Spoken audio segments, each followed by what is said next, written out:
جناب عثمان غنی بہت بڑے امیر تھے، بہت بڑے امیر المومنین تھے، لاکھوں مربع میل پہ حکومت تھی۔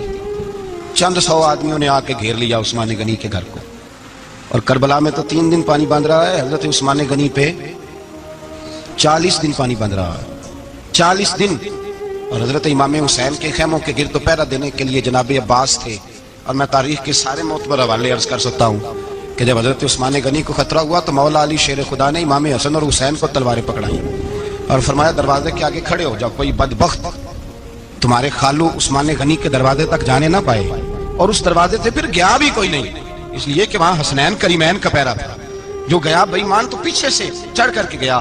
حضرت عثمان غنی لاکھوں مربع میل کا حکمران، یہاں جس کے پاس چند ووٹ ہوں وہ دندناتا پھرتا ہے، جس کے پاس 4 باڈی گارڈ ہوں اس کی بات وہ کرتا ہے تو ہوا میں۔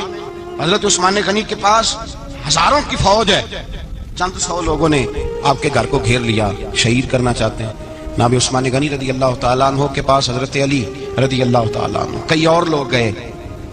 کہا عثمان 3 باتیں ہیں، یا تو ہمیں اجازت دو، یا تو تم تھوڑی دیر کے لیے خلافت چھوڑ دو، حکومت چھوڑ دو، چند دنوں کے لیے کسی اور کو امیر بناؤ۔ جناب عثمان کہنے لگے مجھے تو حکومتوں سے دلچسپی نہیں، لیکن میں چھوڑ نہیں سکتا، اس لیے کہ میرے مصطفیٰ کریم علیہ السلام نے مجھے فرمایا تھا عثمان اللہ تجھے قمیض پہنائے گا، لوگ اتارنا چاہیں گے پر تم اتارنا نہ۔ فرمایا میں سمجھ گیا ہوں، اس سے مراد یہی ہے، میں نہیں چھوڑتا۔ کہا عثمان پھر اس طرح کریں، ہمیں اجازت دیں، یہ چند سو لوگ ہیں، ہماری تلواریں چند منٹ میں فیصلہ کر دیں گی۔ جناب عثمان غنی فرمانے لگے میں نبی پاک کا شہر اپنی وجہ سے خون میں رنگ دوں، میری وجہ سے؟ نبی پاک علیہ السلام نے فرمایا تھا ایک مینڈا ہوگا، بکرا، جس کی وجہ سے میرے مدینے کی گلیوں میں خون بہے گا، میں وہ بکرا نہیں بننا چاہتا۔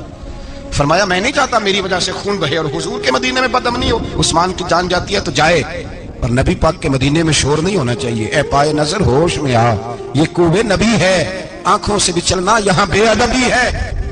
تو کہا عثمان پھر اس طرح کرو، کچھ دنوں کے لیے مکے چلے جاؤ۔ میری بات کی سمجھ آ رہی؟ کچھ دنوں کے لیے مکے چلے جاؤ۔ تو جناب عثمان نے داڑھی پکڑ لی، کہنے لگے دیکھ رہے ہو ساری سفید ہو گئی ہے، میں نبی پاک کا شہر چھوڑ کے نہیں جانا چاہتا، میں رسول اللہ کے مدینے میں مرنا چاہتا ہوں، میں نہیں چھوڑوں گا حضور کا شہر۔ یہ انداز ہے جناب عثمان غنی۔ بڑا ستایا گیا حضرت عثمان غنی کو، پراپوگنڈے کیے گئے، آپ کے خلاف مہم چلی، عبداللہ ابن سبا نے بڑی مہم جوئی کی آپ کے خلاف، یہودیوں نے مسلمانوں کا روپ دھار کر بڑا آپ کو ستایا، تکلیفیں دی۔ جی آپ اپنے رشتہ داروں کو بڑا دیتے ہیں، فرمایا کرتے تھے جیب سے دیتا ہوں، مال خزانہ سے نہیں دیتا۔ حضرت عثمان غنی رضی اللہ تعالیٰ عنہ کو بڑا ستایا گیا۔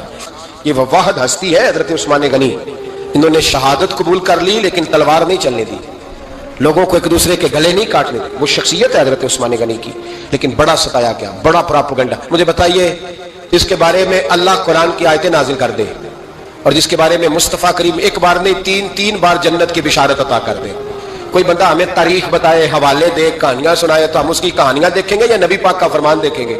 بولیں جا کے، بولیں جا کے۔ کسی کہانی پر کبھی بھی کان، بس ایک حدیث میں نے بڑی دفعہ سنائی ہے، پھر سناتا ہوں، ترمذی میں ہے، نبی پاک جنازگاہ تک گئے جنازہ پڑھنے، یا رسول اللہ فلاں آدمی انتقال کر گیا، جنازگاہ تک تشریف لے گئے جنازہ پڑھانے، لیکن جنازگاہ تک پہنچ کر محبوب نے فرمایا اس کا جنازہ نہیں پڑھانا۔ یا رسول اللہ کیوں؟ فرمایا اس لیے کہ یہ عثمان غنی سے بغض رکھتا تھا۔ نبی پاک سید عالم صلی اللہ تعالی علیہ وآلہ وسلم نے خود اپنی زبان مبارکہ سے، ترمذی شریف میں حدیث موجود ہے کہ نبی پاک صلی اللہ علیہ وسلم احد پر گئے تو احد کانپنے لگا، تو حضور نے فرمایا احد ٹھہر جا، تیرے اوپر ایک نبی، ایک صدیق اور 2 شہید موجود ہیں۔ تو وہ 2 شہید کون تھے؟ ایک حضرت عمر فاروق، ایک حضرت عثمان غنی رضی اللہ تعالی۔ خود حضور نے فرمایا حضرت عثمان غنی کی جو نانی ہے نا، یہ نبی پاک کی سگی پھپھی ہیں۔ حضرت عثمان غنی رضی اللہ تعالیٰ عنہ کی جو نانی ہیں وہ حضور کی سگی پھپھی ہیں۔ یہ 4تھی 5ویں نسل میں جا کے اللہ کے رسول صلی اللہ علیہ وسلم کا خاندانی بنتا ہے۔ اللہ کے محبوب علیہ السلام کی 4 بیٹیاں تھیں، اور چاروں کی چاروں حضرت خدیجہ الکبریٰ رضی اللہ تعالیٰ عنہ کے بطن سے پیدا ہوئی تھی، 4 بیٹیاں۔ حضور صلی اللہ علیہ وسلم نے پہلے اپنی بیٹی حضرت رقیہ کا نکاح حضرت عثمان غنی رضی اللہ تعالیٰ عنہ کے ساتھ فرمایا، ان کا انتقال ہو گیا تو محبوب نے دوسری صاحبزادی جناب ام کلثوم رضی اللہ تعالیٰ عنہ کا نکاح حضرت عثمان غنی کے ساتھ فرما دیا۔ 2 شہزادیاں، 2 بیٹیاں۔ یہ جو کہا جاتا ہے نا عثمان ذوالنورین، عثمان ذوالنورین کا مطلب ہے 2 نوروں والا۔ دو کچھ بادشاہ قسم کے لوگ ہیں، بیٹیوں کو نور مانتے ہیں، باپ کو نہیں مانتے. نبی پاک کی دونوں بیٹیوں کو نور مانتے ہیں، لیکن ان کے والد نبی پاک صلی اللہ علیہ وسلم کے بارے میں باتیں گول کر جاتے ہیں. دو بیٹیاں نکاح میں آئیں تو کیا لقب ہوا؟ عثمان. اور مزے کی بات یہ ہے کہ حضرت عثمان کو ذوالنورین مولا علی شیر خدا کہا کرتے تھے. حضرت علی کہا کرتے تھے عثمان تو ذوالنورین ہے، دو نوروں والا. بریلی کے امام فرمانے لگے تیری نسل پاک میں ہے بچہ بچہ نور کا، تو ہے نے نور تیرا سب گھرانہ نور کا. اور کہنے لگے نور کی سرکار سے پایا دوشالہ نور کا، نور کی سرکار سے پایا دوشالہ نور کا، ہو مبارک تجھ کو ذوالنورین جوڑا نور کا.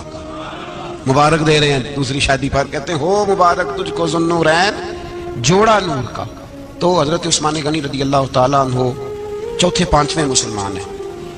حضرت ابوبکر صدیق رضی اللہ تعالیٰ عنہ تاجر تھے، تاجروں سے ان کی دوستی تھی. حضرت عثمان غنی بھی تاجر تھے، تو جناب سیدنا ابوبکر صدیق نے انہیں تبلیغ کی تو وہ مسلمان ہو گئے. جب کلمہ پڑھا تو چچا نے باندھ دیا گھر کے اندر، کئی دن باندھے رکھا، کہنے لگا دین چھوڑنا پڑے گا. تو آپ نے فرمایا وہ تو جگہ ہی ایسی ہے جو ایک دفعہ گیا ہے دوبارہ چھوڑ سکتا ہی نہیں، ہو ہی نہیں سکتا. حضرت عثمان غنی سابقون الاولون میں سے ہیں، ابتدائی لوگوں میں سے. ان کی زندگی کے بڑے حسین واقعات ہیں، آپ جانتے ہیں. میں دو تین باتیں صرف ان کی حوالے سے عرض کروں گا. ہر آدمی میں ہر صلاحیت ہوتی ہے، لیکن کچھ چیزوں کا غلبہ ہوتا ہے، کچھ چیزوں کا غلبہ ہوتا ہے. حضرت عثمان غنی میں دو تین چیزوں کا بڑا غلبہ تھا. سخی تھے تو دریا سے بھی زیادہ سخاوت فرماتے تھے. مالاں والے سخی نہیں ہوندے، سخیاں کل مال نہیں ہوتا. ایتھے اوتھے دوویں جہانی سخی کنگال نہیں ہوندا. حضرت عثمان غنی رضی اللہ تعالیٰ عنہ بہت بڑے سخی تھے، اتنے بڑے تھے کہ غنی کہہ دیا اللہ کے رسول نے. عثمان غنی تھے، ہر وقت ہی سخاوت، ہر وقت ہی سخاوت. اللہ کے رسول صلی اللہ تعالیٰ علیہ وسلم نماز پڑھ کے نکلے، جنت البقیع والی جگہ حضور کو پسند آ گئی. فرمایا کچھ صحابہ آتے ہیں یہاں تو انہیں سواریاں کھڑی کرنے کا مسئلہ ہے. آج کل نہیں مسئلہ ہوتا پارکنگ کا، اس زمانے میں اونٹ گھوڑے باندھنے کے لیے حویلی چاہیے تھی. تو حضور علیہ السلام آ کے بیٹھے تو فرمایا جگہ بڑی اچھی ہے، کبھی مل جائے نا تو صحابہ کو سواریاں باندھنے کے لیے اچھی رہے گی. عثمان پیچھے بیٹھے تھے، وہیں سے گردن جھکائی اور پیچھے سے نکل گئے. حضور نے فرمایا ادھر آؤ، کہاں جا رہے ہو؟ کہا یا رسول اللہ جو جگہ آپ نے کہی ہے میں دیکھنے جا رہا ہوں. تو حضرت عثمان غنی دیکھنے گئے، جب واپس پلٹے تو میرے کریم نے فرمایا عثمان دیکھ آئے ہو، دیکھ آئے ہو، دیکھ آئے ہو. عرض کی محبوبہ دیکھنی کیا تھی؟ تجھے پسند آئی تھی، میں خرید آیا ہوں، خرید آیا ہوں. دیکھنا آنا جانا یہ تو وہاں ہوتا ہے جہاں سودے بازی ہو. رنگے چمن پسند نہ پھولوں کی بو پسند، ہم کو ہے وہ پسند جسے آئے تو پسند. بات ختم ہو گئی، آپ کو پسند آئی تھی میں نے خرید لی. میرے رسول پاک صلی اللہ علیہ وسلم کے ساتھ پتہ نہیں لوگ کہاں بیٹھ کے دین پڑھتے ہیں، اختلاف ثابت کرتے ہیں. جو جگہ مصطفیٰ کو پسند آئی عثمان نے خریدی. اس جگہ پہ سیدہ فاطمہ الزہرا کا مزار بنا ہوا ہے، اس جگہ بی بی پاک کا مزار ہے جو حضرت سیدنا عثمان غنی کی خریدی ہوئی ہے. اس کا مطلب ہے یہ جگہ مصطفیٰ کا بھی پسندیدہ ہے، اہل بیت کی بھی پسندیدہ ہے. حضرت عثمان غنی کا مزاج ہے. حضور اعلان کر رہے تھے، اس کا مطلب ہے چندے کا اعلان کرنا بھی نبی پاک کی سنت ہے، اس لیے ہم بھی کبھی کبھی یہ سنت ادا کر لیتے ہیں. چندے کا حضور نے اعلان کیا. جیش اسرا کے لیے بہت بڑا لشکر جانا تھا، فرمایا اٹھو بھئی حصہ ڈالو. حضرت عثمان نے دائیں بائیں دیکھا، کتنے بہت زیادہ سپاہیوں کے لیے بہت زیادہ سامان چاہیے، قحط کا زمانہ ہے. جناب عثمان اٹھے کا یا رسول اللہ 100 فوجیوں کا خرچہ، ان کا گھوڑا بھی دوں گا، گھوڑے پر رکھنے کے لیے یا رسول اللہ صلی اللہ علیہ وسلم جو کجاوا ہوتا ہے، کاٹھی ہوتی ہے، وہ بھی میری، فوجی کی وردی بھی میری، اور جب تک واپس آئے گا تب تک سارا کھانے کا خرچہ بھی میرا. نبی پاک صلی اللہ علیہ وسلم مسکرائے، فرمایا عثمان اللہ تجھ سے راضی ہو. تھوڑی دیر کے بعد فرمایا پھر اٹھو بھائی. دائیں بائیں دیکھا کوئی اٹھا ہی نہیں. حضرت عثمان پھر کھڑے ہو گئے. کہا حضور 100 میرا اور شامل کر لیں. نبی پاک نے پھر اعلان کیا. حضرت عثمان کہتے ہیں میرے نا دل کو کچھ ہوتا تھا. پھر اٹھے، کہا حضور میرا تیسرا 100 بھی شامل کر لیں. فرماتے ہیں جناب عثمان غنی چوتھی دفعہ میرے مصطفیٰ نے اعلان کیا تو مجھ سے نہ ہی رہا گیا. میں نے کہا محبوبہ اعلان نہ کرو، آپ اشارہ کرو. عثمان کے پاس جو کچھ بھی ہے وہ محمد عربی کے قدموں کا صدقہ ہے. آپ اعلان کرو، حاضر ہے، ہر شے حاضر ہے. پھونک پھونک کے دینا، دیکھ دیکھ کے دینا، یہ تو وہاں کا سودا ہوتا ہے جہاں سودے بازی ہوتی ہے. لیکن یہاں تو یا رسول اللہ جب تک بکے نہ تھے کوئی پوچھتا نہ تھا. یہ تو نے خرید کر ہمیں انمول کر دیا. اور مجھے وہ بات بڑی پسند ہے. میں تنہائیوں میں کتاب کھول کے پڑھتا ہوں، تنہائیوں میں پڑھتا ہوں میرے رسول پاک صلی اللہ تعالی علیہ وسلم. اور میں جب مجھے کبھی لطف لینا ہوتا ہے تو میں صاحب طبقات کی یہ روایت کھول کے بیٹھ جاتا ہوں جب اپنا مزہ لینے کو دل کرے. حضرت عثمان غنی شہزادے تھے, دولت مند باپ کے بیٹے تھے, رئیس اعظم تھے. امیروں کے بچے نازک مزاج ہوتے ہیں, موڈ کے مالک ہوتے ہیں. بہت بڑے رئیس تھے اور عشق لگا سی کھیڈاں کھیڈ دی نوں تو پھر کھیڈاں بھول گئیاں. کجل پایا سی یار دے ویکھنے پھر وہ یاد وچ روندیاں ہی ڈل گئیاں. حیدر شاہ اس گلی کدے نہ رولدی پر ہن تے رولدی 4-5 دن کے بعد مدینے آئے, سفر پہ گئے ہوئے تھے. حضور کے پیچھے نماز پڑھی تو محبوب کے چہرے پہ ذرا نکاہت ہے, کمزوری ہے. حضرت بلال کو ملے, کہنے لگو بلال میں 4 دن باہر رہا ہوں, حضور کے چہرے پہ کمزوری کیوں ہے؟ جناب بلال کہنے لگے جا گھر جا کے پوچھ لے. کہتا میں نے دروازے پہ دستک دی, سیدہ عائشہ صدیقہ اندر سے بولی کون ہے؟ میں نے کہا جی غلام ہوں عثمان, میں 4 دن کے بعد آیا ہوں تو چہرے پہ بڑی کمزوری ہے. فرماتے جناب عائشہ ہچکی لے کے روئی, کیا ہوا؟ تو کہنے لگی عثمان 4 دن ہو گئے کونین کے مالک نے روٹی کوئی نہیں کھائی, ایک پیالہ دودھ کا ایک کھجور. حضرت عثمان غنی رضی اللہ تعالیٰ کا جی آپ پردے میں نہیں چلی جاتی؟ شہزادہ دوڑے گئے, گھر سے اناج کی بوری کندھے پہ رکھی, ہر چیز اٹھائی. غلام کہنے لگا مجھے دے دو, 20 نوکر ہیں گھر میں. فرمایا نہیں یہ میری ڈیوٹی ہے, میں نہیں کروں گا. عثمان خود گئے, رسول پاک کے گھر میں جھاڑو دیا, چولہے میں آگ جلائی. حضرت عائشہ کہتی ہے میں پردے کے پیچھے سے دیکھ رہی تھی جب عثمان پھونکے مارتے تھے تو داڑھی سے دھواں نکلتا تھا. پھر عثمان جس نے پانی کا پیالہ بھی خود نہیں پیا تھا اس نے سالن پکایا, پھر روٹیاں پکائیں تو ہاتھ جلے. کھانا پکا کے اور دسترخوان لگا کے مسجد میں حاضر ہوئے. کہا محبوبہ اگر مہربانی کریں تو گھر نہیں آتے؟ حضور تشریف لائے اور جب پہلا لقمہ پان تندور ہڈاں دا بالن تے اسی ہاواں نال تپایا, کپ کپ مکیاں پیڑ کیتے, اتوں عشق پلیتھن لایا, تن دی ہانڈی من دا سالن, اتوں لون صبر دا پایا. غلام فریدہ میں ساری تیری, تینوں اجے یقین نہیں آیا؟ کہا محبوب یہاں بیٹھے تو صحیح. حضور تشریف فرما ہوئے اور پہلا لقمہ جب نبی پاک نے منہ میں رکھا تو عثمان تڑپ کے روئے. 600 دینار نیچے رکھے. یا رسول اللہ میں نے دولت کو آگ تو نہیں لگانی اگر تیرے کام نہ آئے. حضور کس کام کی یہ جائیدادیں, کس کام کی اگر آپ کے گھر میں 4 دن کھانا نہ پکے؟ حضرت عائشہ صدیقہ فرماتی ہیں عثمان تو چلے گئے, یہ کہہ کے تو میرے مصطفیٰ نے پھر ہاتھ اٹھائے اور ایسی دعا دی کہ میں تڑپ اٹھی, میں رونے لگی. حضور نے جھولی اٹھا کے کہا اللہ میں عثمان سے راضی ہوں, تو بھی میرے عثمان سے راضی ہو جا. اللہ میں راضی ہوں, تو بھی راضی ہو جا. اور بھائی یہ درد, یہ ذوق, یہ مزاج, یہ انداز, یہ حضرت عثمان غنی کو اللہ نے عطا فرمایا.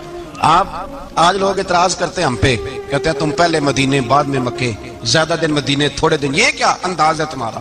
سنو حدیبیہ جس کا ذکر قرآن مجید نے کیا, ید اللہ فوق ایدیہم, پڑھو نا گھر میں جا کے قرآن مجید. حضرت عثمان غنی رضی اللہ تعالیٰ عنہ ساتھ تھے جب نبی پاک صلی اللہ علیہ وسلم 1400 صحابہ کو لے کے عمرے کی نیت سے نکلے. حدیبیہ کی مقام پر کافروں نے روک لیا, کہا عمرہ نہیں کرنے دیں گے. حضرت سیدنا عثمان غنی کو نبی پاک نے سفیر بنا کے بھیجا.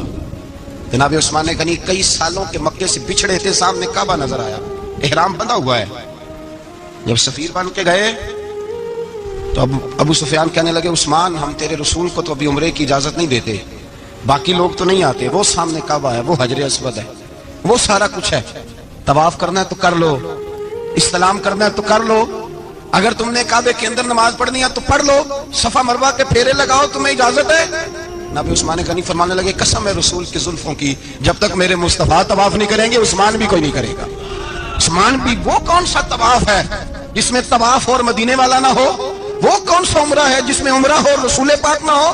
وہ کون سا حج ہے جس میں حج ہو اور امام الانبیاء نہ ہو؟ بریلی کے امام بول پڑے, فرمانے لگے حاجیوں آؤ شہنشاہ کا روضہ دیکھو, کعبہ تو دیکھ چکے اب کعبے کا بھی کعبہ دیکھو. اور فرمانے لگے غور سے سن تو رضا, کعبے سے بھی آتی ہے صدا, میری آنکھوں سے میرے پیارے کا روضہ دیکھو. یہ ہمیں حضرت عثمان غنی نے سکھایا ہے عقیدہ, یہ عقیدہ حضرت عثمان غنی کا ہے. بات دور نکل جائے گی. محبت معیار ہوتی ہے, محبت روح ہوتی ہے, محبت اصل ہوتی ہے. حضرت عثمان غنی رضی اللہ تعالیٰ عنہ سے کسی شخص نے کہا کہ عثمان کوئی تبدیلی بھی آئی نبی پاک کے غلام بننے کے بعد؟ حضور کے غلام بننے کے بعد کوئی تبدیلی بھی آئی؟ لوگ اپنی اپنی تبدیلیاں بتاتے رہے. جناب عثمان غنی نے 2 جملے کہے, لوگ کہتے ہیں ہماری چیخیں نکل گئیں, یہ معراج حضور سے پیار کی,